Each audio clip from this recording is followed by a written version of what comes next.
됐습니다. 시간은 성경 공부 읽겠습니다. 하나님의 말씀 보도록 하겠습니다. 하나님의 말씀은 야고보서 3장 13절에서 18절까지입니다. 제 성경으로 신약성경 373페이지입니다. 야고보서 3장 13절에서 18절 다 찾으신 줄 알고 제가 봉독해 드리도록 하겠습니다.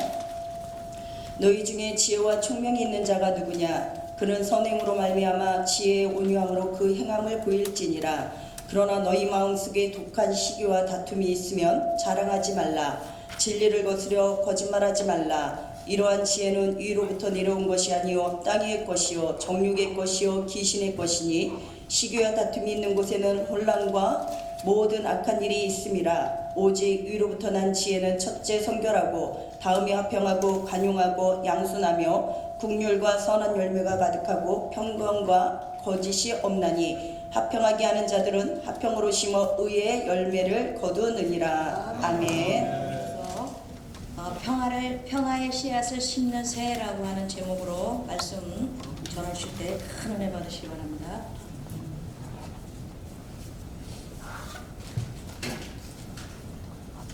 오늘 추운데 이 변두리까지 오시는 수고들 많이 하셨어요. 그래서 새해니까 서로 옆 사람에게 웃는 얼굴로 새해 복 많이 받으세요 하고 인사합시다. 새해 복 많이 받으세요.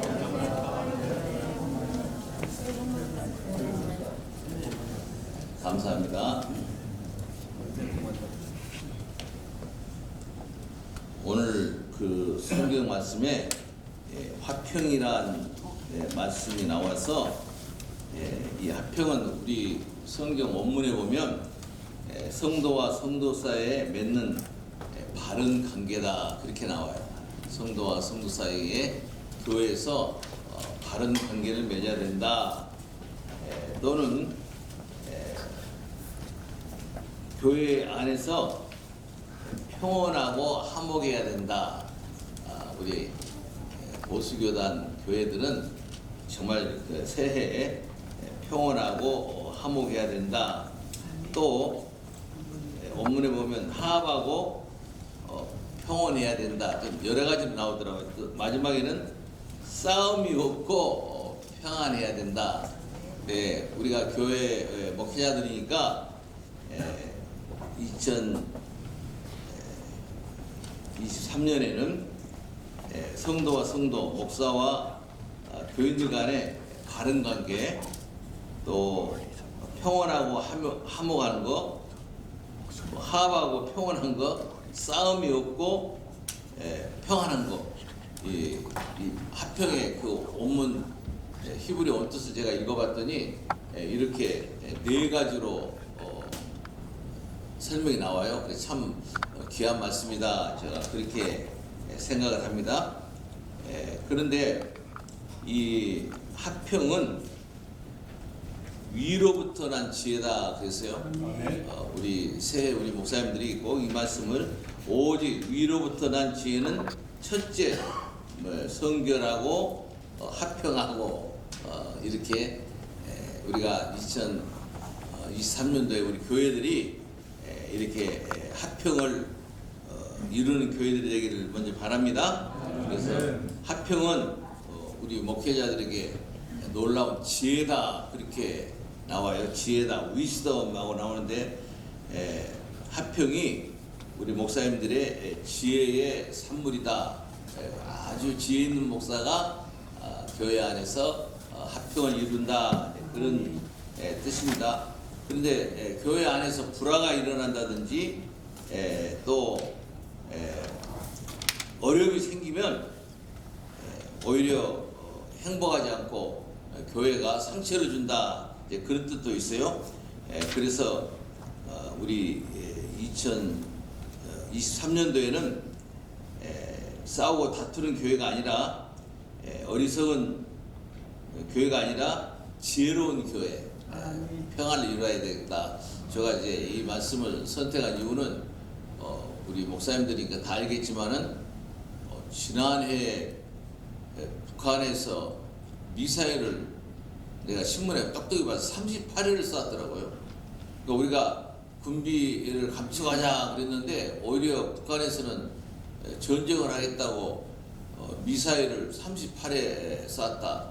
여러분들이 우크라이나하고 지금 러시아하고 싸우는데 양쪽에 약 10만 명 이상이 죽었다고 그래요. 엄청난 숫자잖아요. 러시아에서도 한 10만 명, 또 우크라이나에서도 한 10만 명. 그런데 그 전쟁이 끝날 것 같지가 않다. 지금 신년도에 와서도 그렇게 예보를 해요. 그래서 이런 사회적으로 우리는 이제 하도 평안해서 뭐 한국은 괜찮겠지 하는데 여러분들 봤을지 몰라요. 어떤 그 북한에서 그 계급이 높은 사람이 한국으로 와가지고 우리 남한에는 간첩이 수도 없이 많다고 그래요.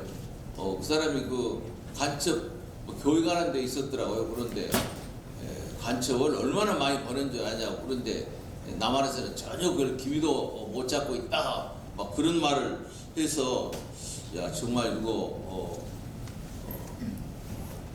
우리나라에도 어렵죠. 여러분들이 일본도 무기 이제 새로 무장한다 그러고 나와요.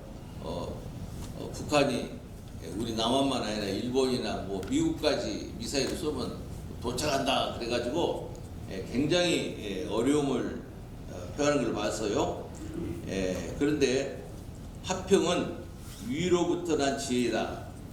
화평은 하나님께로부터 온다. 근데 우리나라를 올바로 지켜야 될 사명은 우리 보수신앙을 지키는 보수교단 교회들이 통찰력을 가지고 2023년도를 올바로 보아야 되지 않나 그렇게 생각을 해봅니다. 이 화평이란 하나님을 바라봐야 된다. 그런데 지금 잘못하면 무기를 바라보고 우리가 보통으로 전쟁에서 그렇게 많이 죽었을까 했는데 러시아하고 우크라이나가 제가 어디에 신문 본 것 같아요. 약 10만 명 이상씩 죽었다. 서로 숨기니까 정확한 숫자는 모르는 모양이에요. 그런데 놀라운 것은 앞으로도 10만 이상이 죽을 거다. 양쪽이. 그렇게 어려운 시대를 말하고 있는 걸 봤습니다. 우리 예수님께서 아들을 보내서 화목제물로 우리를 구원하셨는데 우리가 북한도 한 형제인데 이렇게 서로 싸우고 서로 여러 가지로 합력을 안 하려고 그런단 말이에요. 지금 그런데 우리가 교회에서는 교회가 하나님 나라입니다. 우리가 목회자들이 분명히 우리가 섬기는 교회가 하나님 나라의 모형이고 예수님이 재림하면 우리 교회가 전부 들림을 받아서 천국으로 가야 돼요. 그런데 우리 교회만 평안하다 하고 국가가 또 세계가 어려움을 당하는 그런 모습인데 우리 보수교단이 화평은 하나님이 원하시는 천국적이다. 저는 그렇게 생각을 해봐요. 우리 교회가 천국이 되어야 되고 우리 나라가 천국이 되면 주님이 오신다. 이렇게 화평은 사실은 평안이 영적인 거예요. 하나님이 주셔야 진정한 평화가 있는데 새해부터 우리가 통찰력을 가지고 참된 우리 교회가 천국이다. 우리 한기부에 속한 한국 기독교 보수교단이라고 했잖아요. 근데 보수교회라는 것은 전통적 정통신앙을 지킨다 그런 뜻이에요.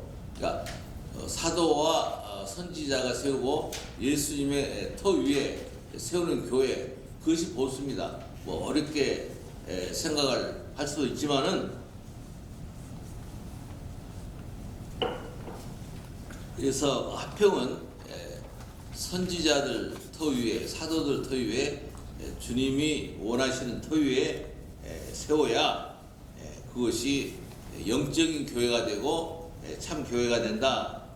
그래서 그 오문을 보니까 평안은 천사적인 삶이다 그렇게도 나와요. 우리가 천사는 우리보다 한 단계 더 높이 지었다고 볼 수 있잖아요. 그런데 천사적인 삶을 우리 목회자들이 먼저 보여줘야 교인들이 보이지, 우리가 천사적이 아니면 어떻게 교인들이 올바로 닮아가겠어요? 그래서 오늘 합평은 내가 교회에서 평화를 이루려면 우리 목사님 개인이 천사적이란 말이 좀 어렵긴 어려운데 천사 같은 마음으로 양들을 돌보아야 된다. 항상 우리가 수호천사라고 그러잖아요. 양들 한 사람 한 사람을 지켜보면서 지켜야 된다. 우리가 보수신앙의 그 줄기를 올라가 보면 강요하는 건 아니지만은 목사님들이 아침 9시부터 12시까지는 청교도들이 그랬어요. 양들 한 사람을 부르면서 기도를 해요. 그리고 아침에 무슨 일이 있으면, 교인들의 무슨 일이 있으면 사모가 쪽지를 적어가지고 목사님한테 주면 목사님 오후 내가 몇 시에 교인들 방문하겠다, 그렇게 이야기하는데, 목사는, 보수교단 목사들은 양들이 좀 농사를 짓고 있는지, 아니면 공장에서 기름때에 옷을 입고 일을 하는지, 사무실에서 또 장사하는 현장에서 어려움을 당하는 걸 목사가 다 그 양들을 기억하고 그들 향해서 복음을 전하는 천사 같은 역할을 해야 된다. 저는 우리 보수교단이, 우리 목사님들이 금년에는 수호천사같이 우리를 지키고 돕는 그런 사명을 감당하지 않으면, 국제 정세가 21세기는 굉장히 밝다고 그랬는데, 생각을 10만 명씩 20만 명이 죽으면 또 20만 명이 죽을 거라는데 얼마나 비참합니까? 어른들이 죽는 건 괜찮은데 자녀들이 어떻게 되겠어요? 전부 고아가 돼가지고 어떻게 살겠냐 말이에요. 그래서 이럴 때 우리가 먼저 우리 교회가 합평을 이루고, 더 나아가서는 나라가 합평을 이루는, 특히 우리가 남북 간의 갈등이 굉장히 심한 것 같아요. 어젠가 보니까 또 우리 대통령이 9.19 군사 협정을 파기해버린다. 그 말은 잘못하면 서로 전쟁하겠다는 소리랑 똑같은 것 같아요. 서로 군사 합의를 해서 서로 전쟁을 안 하겠다고 했는데 그 협정을 파기할 예정이다, 이렇게까지 나와요. 그러면 이 나라를 누가 지켜야 되는가? 우리 보수 신앙을 하는 사람들이 지켜야 되지 않느냐, 저는 그런 의미입니다. 그런데 우리나라를 지키려면 위로부터 내려온 지혜가 있어야 된다. 합평은 위로부터 내려온 지혜라고 했어요. 그런데 남북 간의 시기와 질투, 다툼, 이건 다 세상적인 거 아닙니까? 영적인 것이 아니란 말이에요. 그래서 우리 목사님들이 잘 되겠지 하는 그 긍정적인 게 좋은데, 시기와 다툼, 전쟁은 성경에 보면 세상적인 것이다, 이렇게 나옵니다. 그러니까 천국 생활이 아니라는 거예요. 우리가 교회를, 하나님 나라를 이루어야 되는데 우리가 교회를 잘못하면 전쟁으로 빼앗겨버리면 교회 자체가 하나님 나라가 아니라 지옥이 되지 않느냐, 이런 이야기입니다. 그래서 우리는 정말 우리 목사님들이 새해에 우리 교회가 천사들이 돕는 교회가 되고, 양들을 푸른 초장으로 맑은 시냇가로 안내하는 그런 교회가 되어야 되는데, 우리 교회가 어둠이 있으면 어떻게 되느냐? 그 3장 15절에 보면 시기와 다툼은 욕심적이다, 정욕적이다. 무슨 말이냐면 표면상으로는 진리와 정의를 외치면서, 우리 목사님들 강단에서 사랑하라, 정의를 부르짖고, 또 진리를 부르짖고 천국을 부르짖는데, 내면에서는 그렇지 않다는 거예요. 지금 욕심이 있다, 표면상으로 진리와 정의 때문에 살아야 되는데, 사실은 우리 목사님들이 정욕에 빠져 있다. 물론 우리가 코로나로 인해서 뭐 교회가 20% 내지 30% 좀 줄었다, 헌금이 줄었다고 그러는데 원래 옛날 청교도들의 이야기를 하면 좀 이상하지만은 교회 그 헌금을 나오면 청교도들은 딱 정해요. 목회자 생활을 교회 헌금에 부목사가 몇 명이 되든지 30%만 써야 된다. 목회자에게. 그리고 전도하는데 교회 부흥하는데 30%를 써라. 그리고 30%는 회의 선교하는 데 써라. 그리고 10%만 교회를 유지하는 데 써라 그랬어요. 그런데 잘못하면 우리가 죄송합니다만 교회 헌금 다 내가지고 목회자 생활비 주면 아무것도 없는 교회가 있을 수도 있어요. 그건 우리 목회자들이 보수신앙을 안 지킨다 그렇게 봐야 돼요. 전통적으로 교회가 분명히 목사가 아무리 많더라도 청교도들은 그 적게 헌금이 나오면 적게 써야 된다. 그런데 적게 나왔는데 더 많이 써버리면 교회가 잘못하면 빚을 짓잖아요. 그래가지고 어떻게 하겠어요? 교회가 빚을 지면 하나님 앞에 워낙 부끄러운 일이에요. 그러니까 헌금이 많이 나와도 적게 쓰면서 30%는 그래서 전도예요. 전도로 선교로 써야 되고 교회를 뭐 잘 단장해도 좋지만은 교회 단장에 10%만 쓰라고 그렇게 가르쳤어요. 제가 신학교 다닐 때 연구소 그거 배웠어요. 그리고 처음에는 야, 한국교회는 이거 어려울 건데 그랬는데 지금 생각하면 신앙의 전통을 따르는 사람들의 신앙이 우리에게 적용되면 얼마나 좋겠는가 그런 의미에서 말씀을 드립니다. 마지막 때에 자기의 경건치 않는 정욕대로 행하며 기롱하는 자들이 있으리라. 이 사람들은 당을 치는 자이며 육에 속한 자이며 성령이 없는 자니라. 우리가 성령의 밀주하심으로 성령의 인도하심으로 하나님의 교회를 섬겨야 되는데 우리 아주 목사님들에게 굉장히 유다서에 있는 말씀이에요. 경건치 않는 정욕대로 또 기롱한다. 말은 해놓고 자기는 안 지킨다 이 말이에요. 또 교인들 중에서 내 말 잘 듣는 사람은 내 편, 안 듣는 사람은 나무 편. 목사들은 그래서는 안 되는 거예요. 우리 목사는 똑같이 교인을 있는 사람이든 없는 사람이든지 똑같이 사랑해줘야지.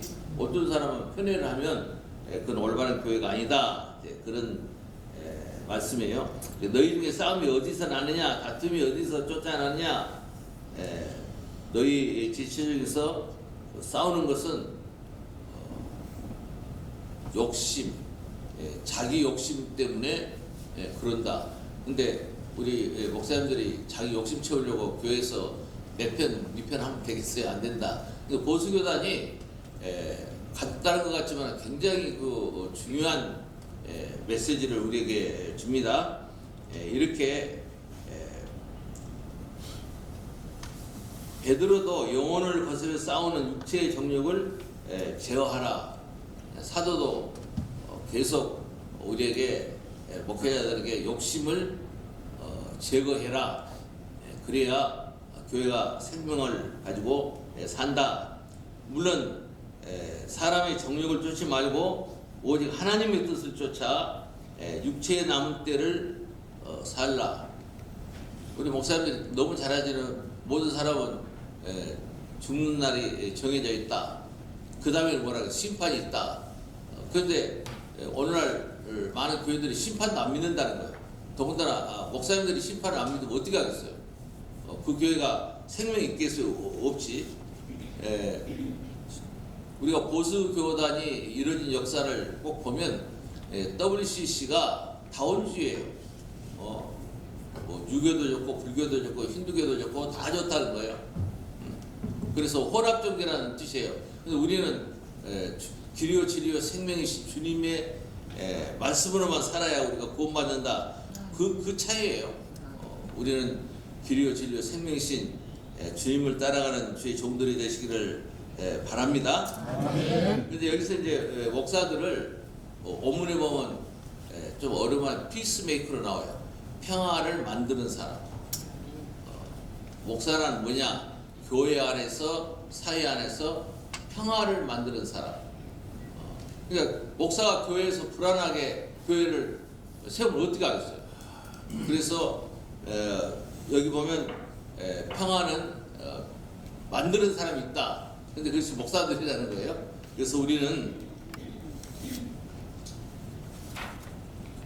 합평케 하는 자는 복이 있나니 저희가 하나님의 아들이다, 하나님의 상속자다, 하나님의 후사다.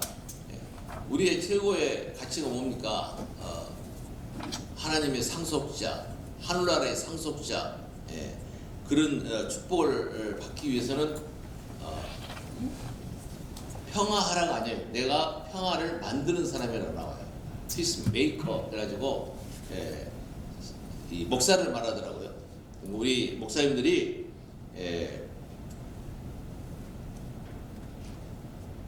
새해는 우리 나라가 편안하기 위해서는 먼저 교회가 평안을 이루어야 되겠다. 그런 말씀인데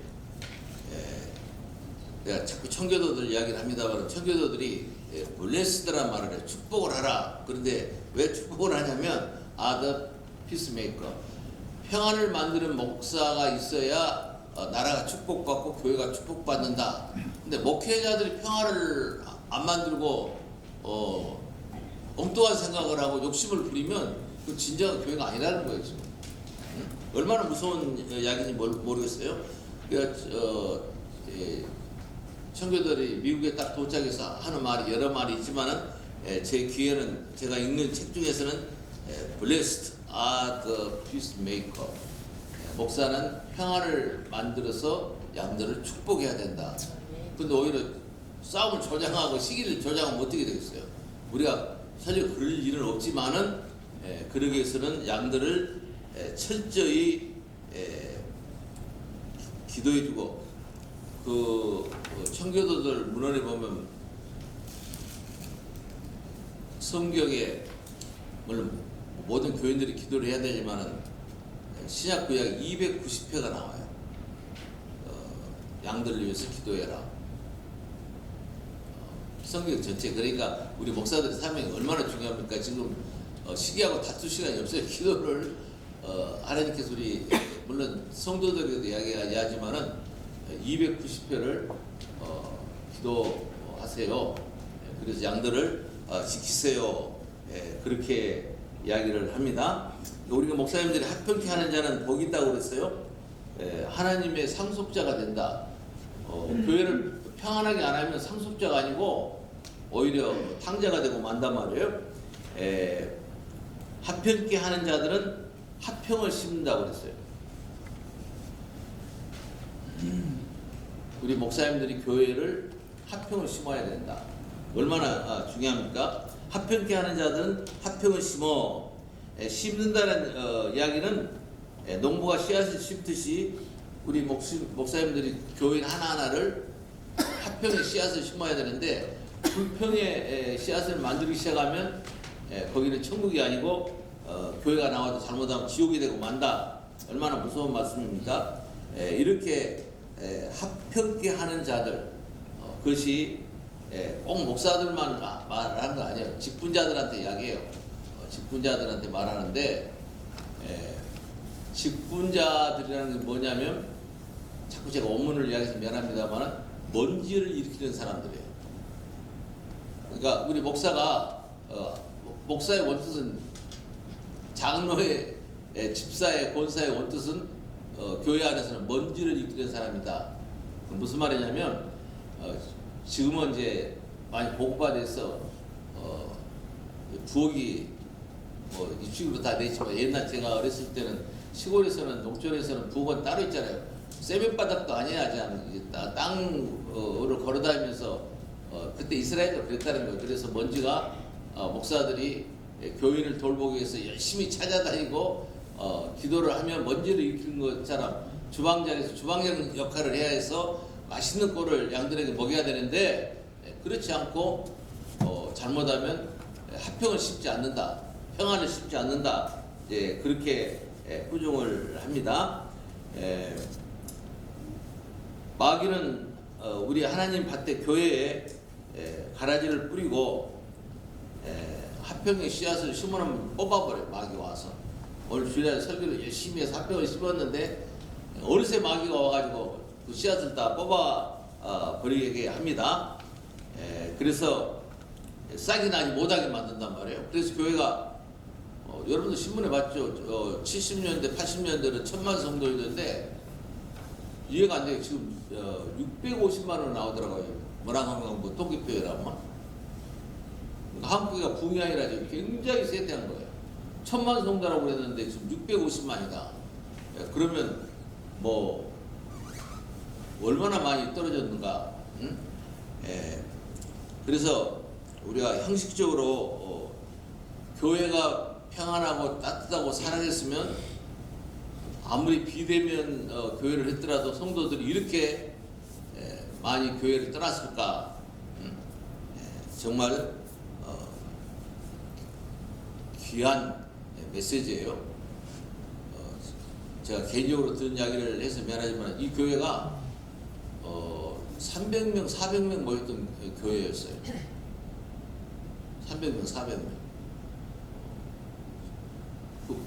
앞에 있는 결정하신 목사님을 만났는데 2시간 동안 이야기를 했어요. 3, 400명. 근데 그분은 또 어떨 때 500명까지 모였다고 그러더라고. 그런데 이제 그 후로 목사를 2사람을 모셨는데 한 200명으로 떨어졌다가 지금은 한 60명도 안 된다고 그래요. 그렇게 교회를 잘 지어도 교회 안에 합평을 안 이루면 비교적 교회를 잘 지어놨어도 하루아침에 무너진다. 우리 목사님들은 꼭 나는 내 교회는 그래 안 하겠지 그러지만은 제가 알기로는 이 교회에서 선임자는요 우리나라 대표적인 부흥사였던 것 같아요. 그만큼 참 이 지역을 복음화 시켰어요. 정말 신앙으로 이 조그마한 교회지만은 제가 항상 이야기해요. 집을 8채를 사가지고 지었대요 이걸. 그것도 2번씩이나. 그런데 은행빚을 못 갚아가지고 할 수 없이 교회를 내놨는데 서울 시내에 이 정도 크기의 교회가 그 교회만 역할하는 부동산이 있더라고요. 한 30개 된대요. 서울 시내에 새로 지어가지고도 들어가지도 못하고 빚 때문에 지금 경매할 수밖에 없다. 저는 우리 목사님들이 새해에는 씨앗을 깊이 심어야 될 것 같아요. 깊이 심지 않고 적당히 심으면 사탄이 와서 다 뽑아버린다니까요. 그래서 형식적으로 우리가 평화를 말하지 말고 우리 목회자들이 좀 진심으로 내 양들을 잘 키워서 양들이 따뜻하게 교회를 섬겨야 되는데 잘못하면 이제 대면 예배를 시작했더라도 집에서 비대면으로 예배 보니까 편하더라. 또 일반 성도들은 뭐 한두 달이 아니라 2년을 그래 보니까 교회 안 가도 하나님이 매를 안 때리더라. 그리고 습관이 돼가지고 이제 교회를 안 나올 수도 있다. 저희는 그 이웃에게 합평을 말하나 그 마음에는 악독이 있다. 뭐 시편에 있는 말씀인데 그들의 혀는 죽이는 독이라. 우리가 말은 천사같이 말하는데 독이 들어있다 그 말이에요. 거짓을 말하며 입으로는 성도들에게 평화를 말하나 중심에는 좀 이해는 안 갑니다. 혀를 도모하는 역할을 하고 있지 않느냐. 이런 목회자는 평화를 올바로 씹지 않은 사람들이다. 이렇게까지 이야기를 합니다. 우리는 이제 씨앗을 심어서 저는 농촌에서 자랐기 때문에 밭에 가면 뭘 심어놓고 계속 흙을 덮어줘요. 아마 따뜻하게 덮여진 것 같아요. 그러니까 우리가 금년에는 우리 교인들을 잘 잘 덮어주고 또 덮어주고 해서 교회가 이 뿌리를 사탄이 뽑아가지 말도록 그렇게 해야 되잖아요. 우리 지금 한국의 교회가 얼마나 많습니까? 지금 평균적으로 통계보 한 5만 교회가 있다고 그렇게 나오더라고요 지금. 근데 작년에 한 5천 교회 정도가 문을 닫았다. 그러면 지금 4만 5천 교회가 남았다는 이야기인데, 그 교회들이 양들을 잘 덮어주고 평화를 유로해야 나라가 평화를 하지.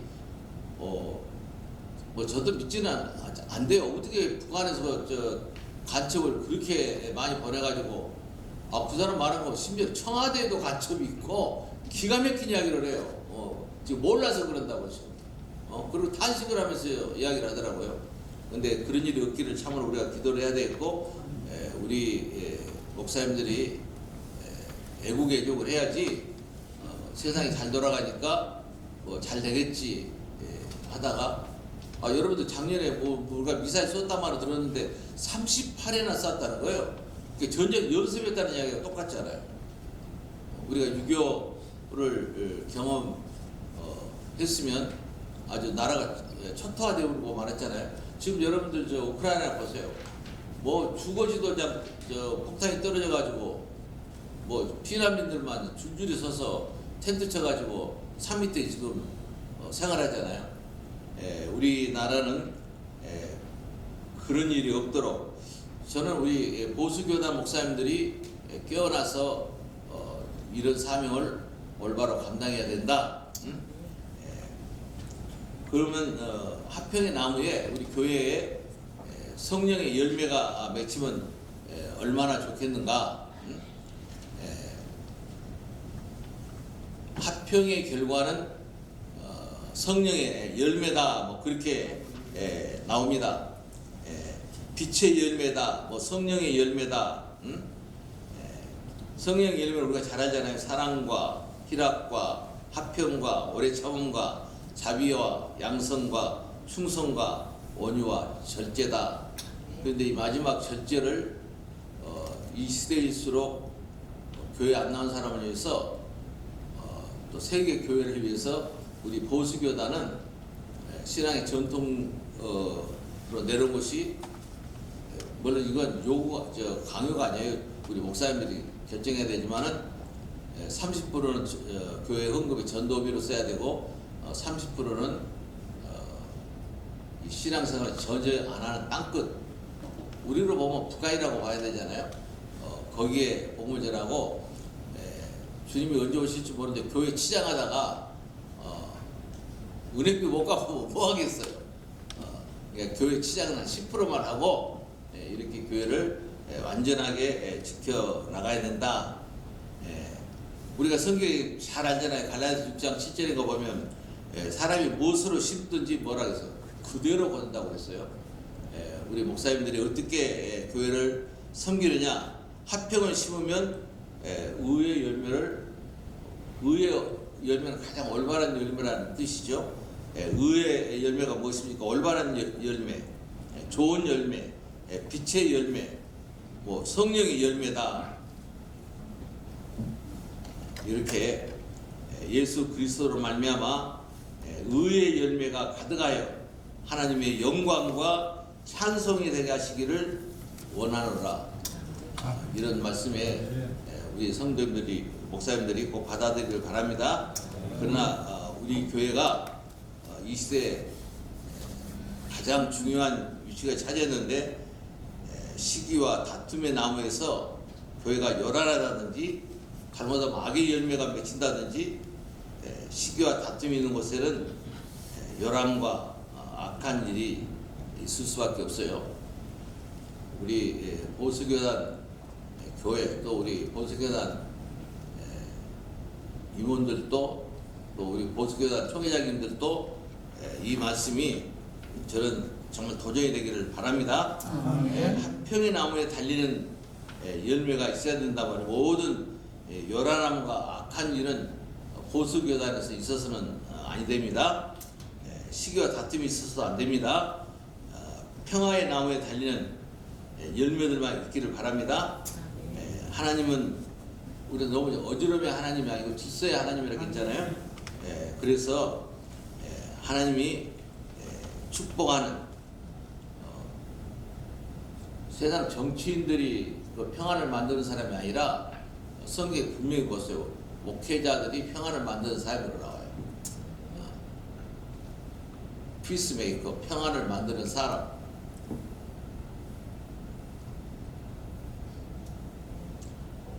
화평의 나무에서 우리 교회가 이제 화평의 나무라 이 말이죠. 그래서 교회가 정말 성령의 열매를 맺기를 바랍니다. 아멘. 네. 하나님은 어지러움의 하나님이 아닙니다. 화평의 하나님이십니다. 우리 교회가 한기보 교회들이 화평의 씨앗을 힘써서 우리 목사님들이 심어서 흙을 다 덜퍼줘서 뭐 거름을 줘서 씨앗들이 싹을 잘 피우고 열매를 맺도록 그런 한 해가 되기를 주의 이름으로 축원합니다. 또 내가 청교도를 말해, 청교도는 교회, 가정교회라는 말을 써요. 가정이, 성도들의 가정이 올바라야 교회가 올바란다. 그래서 가정교회, 또 우리가 섬기는 교회, 그 다음에 교회는 꼭 그 사람들은 하나님의 나라다. 우리가 지상에 살지만은 지상에서 섬기는 우리 교회가 천국의 생활을 연습하는 곳이다. 그렇게까지 이야기를 해요. 그러니까 우리 한국에 많은 교회가 있지만은 우리가 섬기는 교회만이라도 이 다음에 한 사람도 나오되지 않고 천국에 가 살 수 있는 그런 교회가 우리 보수교회나 교회들이 되기를 주의 이름으로 축원합니다. 하나님 아버지, 오늘 우리 귀한 목사님들이 보수교단 신앙을 지키는 목사님들이 모였습니다. 우리 목사님들이 화평의 씨앗을 뿌려서 뿌리가 깊이 박히고 또 흙을 덮어주는 마음으로 사랑으로 양들을 잘 양육해서 열매 맺는, 빛의 열매를 맺는, 의의 열매를 맺는, 성령의 열매를 맺는 교회들이 되게 하여 주시기를 원합니다. 그래서 새해에는 평화의 씨앗을 심어서 귀한 열매를 맺는 우리 온 보수교단 교회가 되게 하나님 축복하여 주시옵소서. 오늘 이렇게 참석한 우리 목사님들, 또 참석하지 못한 우리 보수교단 목사님들이 많이 있는데 하나님이 똑같은 은혜를 내려 주시옵소서. 예수님의 이름으로 기도합니다. 아멘.